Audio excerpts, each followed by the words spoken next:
blame. I engaged in this the big share of my life until I met Mr. Shoaff.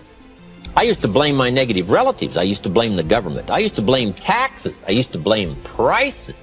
I said, it costs too much. Shoaff said, no, let's cover the real problem. You can't afford it. I never looked at it like that before. Shoaff said, sir, you must intellectually understand. It's not it that's your problem. It's you that's your problem.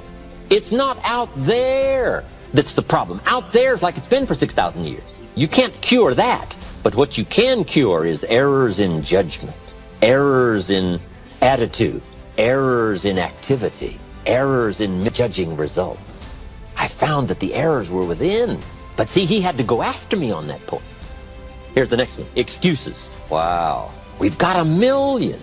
I'm too short. I'm too tall. I'm too old. I'm too young. I don't have the money. I don't have the experience. On and on and on with the excuses. Learning to attack. Very important. Procrastination. That's a good one, front and center. We've got to attack procrastination because it's so insidious. It eats up such large chunks of your life and leaves you in a small corner. Putting it off. Delaying. Letting it slide. Now, I'm one of the best to attack procrastination because I confess to being one of the all-time great procrastinators. I've done a lot of things, but I've put a lot of things off. Procrastination. I am so good, I could teach it. But I also know the pain of procrastination. I also know the regret that comes from procrastination. I can also show you pieces of my life missing, never to be repaired, because I let it slide. Now see, if we all studied our own lives, and we're trying to help somebody with this insidious disease of procrastination and putting it off, front and center, we use ourselves as best example, because you feel the strongest about your own experiences and your own emotions. Do you think you could help somebody with procrastination?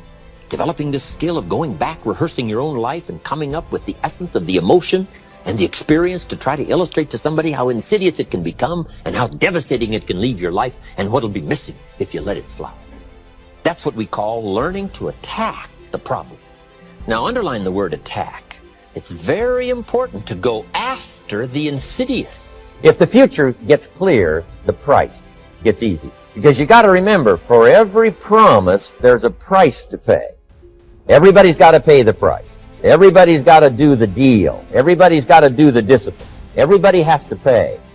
But here's what I've discovered. If the promise is clear and powerful, the price is easy to pay. The price is some classes. The price is a few books. The price is a few disciplines. The price is finding something that'll make your life better, make you grow, make you change, make you develop. So the first part of the key is to design the promise. Then, what is the price to pay? I'm telling you, the price will be easy. Anybody in my audience, no matter where you are, where you come from. Color doesn't matter, religion doesn't matter, where you grew up doesn't matter, circumstances don't matter. I'm telling you, if you'll make the promise of the future clear for yourself, the things you want, the places you want to go, the things you want to have, the person you want to become, the skills you want, the homes you want, the future you want, the friends you want, all of the values of life that you could possibly want. If you'll make that clear, make those lists, and be serious about it, I promise you it's an easy price to pay. Anybody can pay it. And the best advice I can give you is, if I can do it, you can do it. Farm boy from Idaho, raised in obscurity, I changed my life, turned it upside down, turned it all around, found economics, found future, found promise, and if I can do it, you can do it. So, start setting your goals and see if you can't get a better excitement going for the things you want to accomplish for the future. Where will you be in 5 years? Key phrase, we go the direction we face. If you start designing something at the end of this direction, sure enough, you will start going the direction you face. And we face the direction we design. Direction determines destination. Destination is not determined by hope. It's not determined by wish. Destination is determined by direction. You cannot change destination overnight. But here's what you can change today, and overnight you can change direction. And it is so fascinating what a little small change of direction will do. A few decisions in discipline, a few decisions in learning, a few decisions in change of behavior, change of habit, a few decisions in setting goals that you've sort of let drift before. Like I did at age 25, didn't have a list. I immediately started to change that. And I immediately started to change my direction so that very quickly I started heading this direction. In less than 7 years, I was a millionaire. My father taught me way back, son, always do more than what you get paid for. Now, some individuals might argue with that. They'd say, no, you're going to mess up the whole program. I know they're wrong. In my own self-interest, I did what my father taught me, to always do more than I got paid for. Why? To make an investment in my future. Do more than you get paid for to make an investment in your future, and it's paid off for me. If you're wanting that big promotion, are you going to go up to your boss and say, just give it to me? I'll work harder if you just give me that promotion. No, it doesn't work that way. You've got to do more in your current position so that you get noticed, so you stand out from everybody else. So the boss says, hey, we've got this position opening up and I think we should give it to Nancy. She does so much more than we expect. Just imagine what she'll do if we give her this promotion. You've got to do more than you're paid for. You've got to. It's an investment in your future. It's one thing to make a sale. I'm telling you, if you make a sale, you'll make a living. All of us have found ways to make a living. What got interesting for me early on was to figure out ways to make a fortune. You'd say, well, Mr. Rohn, how would I deserve to make a fortune? It's easy. Render fortunes of service. People will do things you cannot believe for people who give them good service. Here's one of the greatest gifts you can give anybody, the gift of attention. In return, they will do extraordinary things for your career.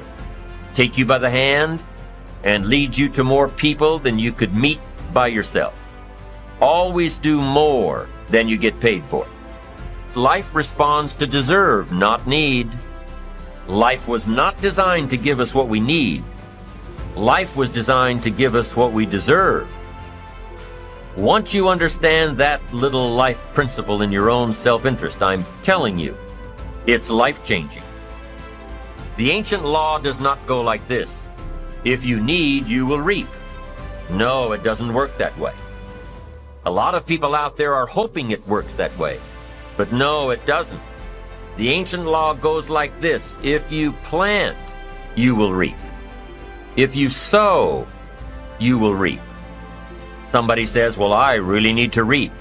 Well, then you really need to plant in your own self-interest. Your own self-interest needs to be educated in how to plant, how to do it so everybody wins, because life doesn't respond to need. You can't go to the soil and say, I need a crop. The soil just smiles at you. And here's what the soil says. Don't bring me your need, bring me some seed. Bring me some effort. Bring me some discipline. Bring me some interest. Bring me some service. Bring me these things, and I'll return to you multiplied by 2 times, 5 times, 10 times. You can't come with need. You've got to come with seed. You've got to come with willingness. You've got to come with skills. You've got to be willing to learn, willing to change, willing to grow, willing to put yourself out, willing to stand up to the bad weather, willing to pull out the weeds, willing to nurture. That's the only way you get a return. Once you understand these principles, self-interest now truly becomes an exciting challenge, making sure everybody wins. Enlightened self-interest makes sure that everybody wins.